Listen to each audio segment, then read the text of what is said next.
Et oui, Doubiz est là pour cette deuxième journée de l'Université d'été du MEDEF édition 2014 et avec nous Jean-Marc Barky, président de SILOC et membre éminent de l'organisation patronale Croissance Plus. Bonjour.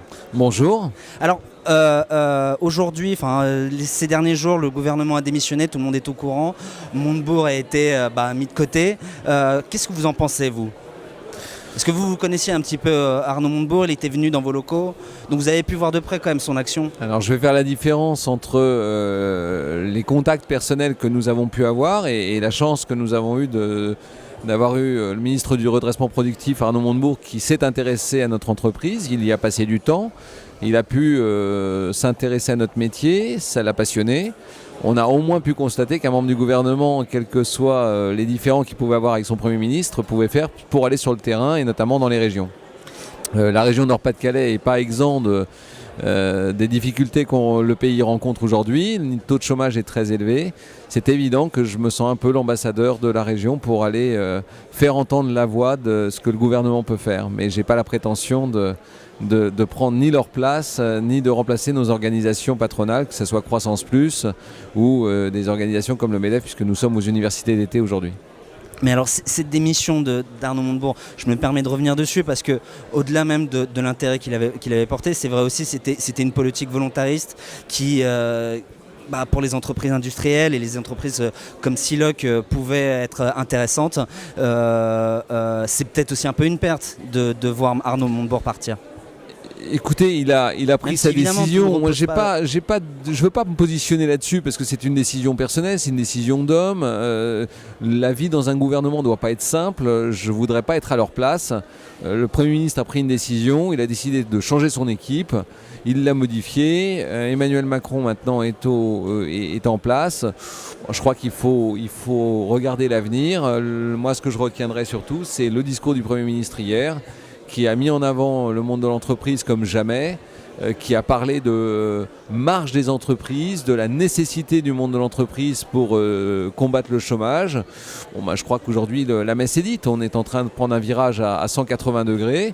J'aurais presque envie de dire que le gouvernement a fait son coming out et c'est très bien et on continue. Mais je ne crois pas qu'il faut détricoter ce qui a été fait avant. Il y a eu des initiatives précédemment qui ont été prises qui sont très bonnes. Il faut encore valoriser les sociétés nouvelles, les sociétés modernes, les innovations. Je crois que ce cap-là va être maintenu.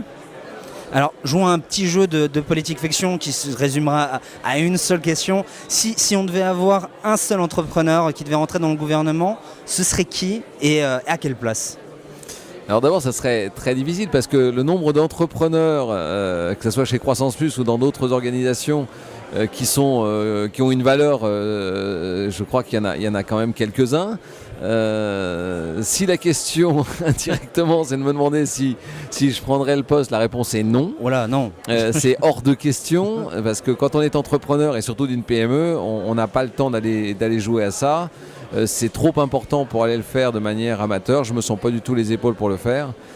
Si je devais donner un nom, ça serait complètement impossible. Il y a trop de gens de valeur autour de nous pour aller remplir ça. Je crois qu'on a plus intérêt non pas à y aller, mais probablement à continuer à dialoguer avec nos politiques, à les éclairer, à leur faire voir un petit peu ce que c'est que le monde de l'entreprise et j'espère dans une certaine mesure de les amener à dépolitiser le débat sur l'économie. Alors arrêtons de parler politique et parlons de votre actualité, l'actualité de SILOC. Vous m'avez parlé d'une campagne BNP, est-ce que vous pourriez nous en dire un petit peu plus ?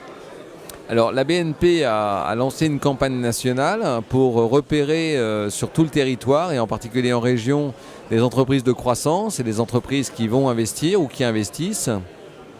Il se trouve que c'est un de nos partenaires et qui nous a sollicité, nous a sélectionné pour pouvoir éventuellement participer à cette campagne, ce qu'on a largement accepté. Et sans regret, au contraire, je peux même les remercier chaleureusement puisqu'ils nous ont offert un spot publicité sur France 2 au moment de Roland Garros. Il y a pire, au 20h30. Comme visibilité. Et ensuite, on a eu une campagne nationale papier à partir de mi-juin dans la PQR La Voix du Nord, puis ensuite dans les magazines comme le Figaro Magazine, Marianne ou le Figaro le 15 juillet et la semaine du 15 juillet. Pas mal du tout.